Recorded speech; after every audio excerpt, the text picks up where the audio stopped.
இன்றைக்கு காலையிலே 9 மணிக்கு பிரித்தானியா உயர்ஸ்தானிகர் அவர்களை அவருடைய இல்லத்திலே சந்தித்து அதுக்கு பிற்பாடு 2வது சந்திப்பாக இன்றைக்கு இந்திய துணை தூதுவர் பாண்டே அவர்களை ஹைகமிஷனில் வந்து சந்திச்சிருக்கின்றோம்.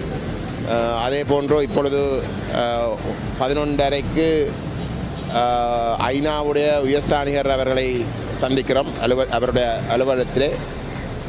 அதுக்கு பிற்பாடு 3 மணிக்கு வந்து கனேடிய உயர்ஸ்தானிகர் அவர்களை அவருடைய இல்லத்திலே சந்திக்கின்றோம்.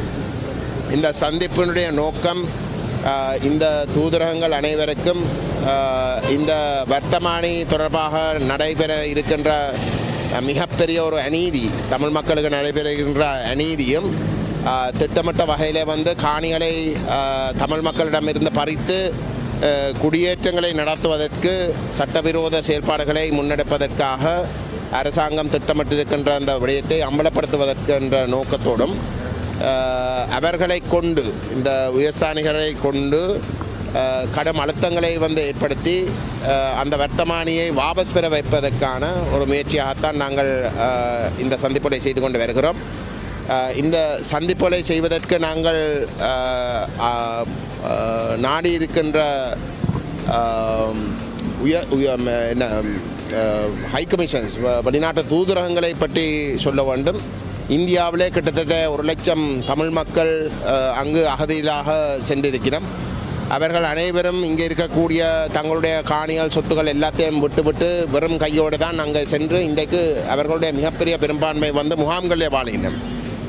ஆகவே இந்தியாவிலேயும் வந்து அவர்கள் இந்திய பிரஜைகளாக ஏற்றுக்கொள்ளப்படாத பட்சத்தில் அவர்கள் இறுதியில் வந்து தொடர்ந்து தங்களுடைய நிலங்களுக்கு வர வேண்டிய ஒரு சூழலில் இருக்கிற இடத்துல அவர்களுடைய அந்த காணி பறிக்கப்படுகின்ற பொழுது அவர்களுக்கு எந்த விதமான உரிமையும் இல்லாத ஒரு நிலைக்கு தள்ளப்படுகிறார்கள். ஆகவே இந்திய தூதருக்கு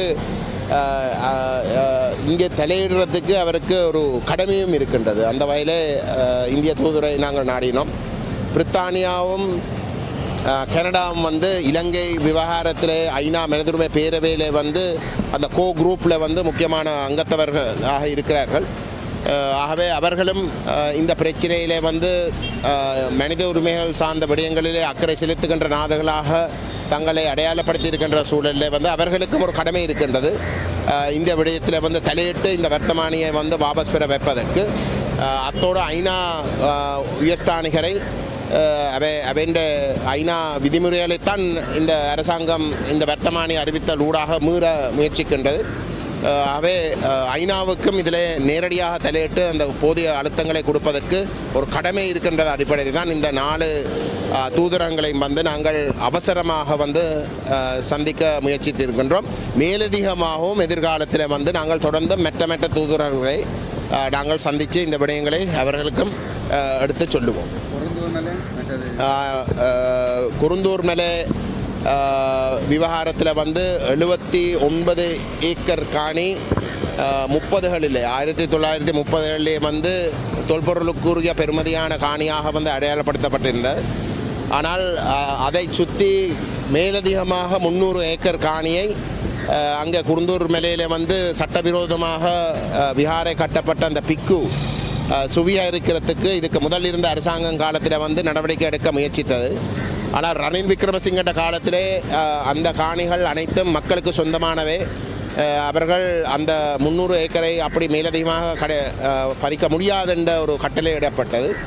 அதுக்கு பிற்பாடு அங்கே விவசாயம் செய்கிறதுக்கு செல்லுகின்ற மக்களுக்கு அந்த பிக்கு போலீஸை பிடித்து பெரும் அராஜகம் செய்து கொண்டு வருகிறார்கள். அந்த வகையிலே போன கிழமை 2 விவசாயிகளை வந்து 10ஆம் தேதி வந்து 2 விவசாயிகளை வந்து போலீஸ் கைது செய்து இன்றைக்கு யாழ்ப்பாண ரிமாண்ட் பிரிசனில் வந்து வச்சிருக்கிறார்கள். ஆகவே இந்த விடயத்தையும் வந்து நாங்கள் எடுத்து சுட்டி காட்டி இருக்கின்றோம். உடனடியாக வந்து அந்த காணிகள் கிட்டத்தட்ட 300 ஏக்கர் காணியை வந்து சட்டவிரோதமாக இந்த பிக்கு பிடிக்க பார்க்கின்ற விடயத்துக்கு ஒரு முற்றுப்புள்ளி வைக்கணும் என்றதையும் நாங்கள் இவர்களிடம் வலியுறுத்தியிருக்கின்றோம். 3வது விடயமாக வந்து தையட்டியிலே அந்த 6 ஏக்கர் காணியும் அரசாங்கம் முழுமையாக விடுவிக்க வேண்டும். அதுவும் முற்றுமுழுதாக தனியாருடைய காணி. இந்த அரசாங்கம் ஒரு விஹாரை ஒன்று சட்டவிரோதமாக கட்டினதுக்கு பிறகு அது விஹாரை என்று குறிப்பிட்டு அந்த காணியை அந்த மக்களிடம் வழங்குவதை தடுப்பது என்பது ஏற்க முடியாது. அது சட்டத்தின் ஆட்சிக்கு முரணான விஷயம் என்பதையும் நாங்கள் தெளிவாக சுட்டிக்காட்டியிருக்கின்றோம். இந்த 3 விடயங்களையும் அந்தந்த உயர்ஸ்தானிகர் முழுமையாக அரசாங்கத்தோட அழுத்தங்களை கொடுத்து அதுக்கேற்ப மக்கள் ஏற்றுக்கொள்ளக்கூடிய முடிவை எடுத்து கொடுக்கணும் என்பதைத்தான் நாங்கள் சுட்டிக்காட்டுவோம். சரியா?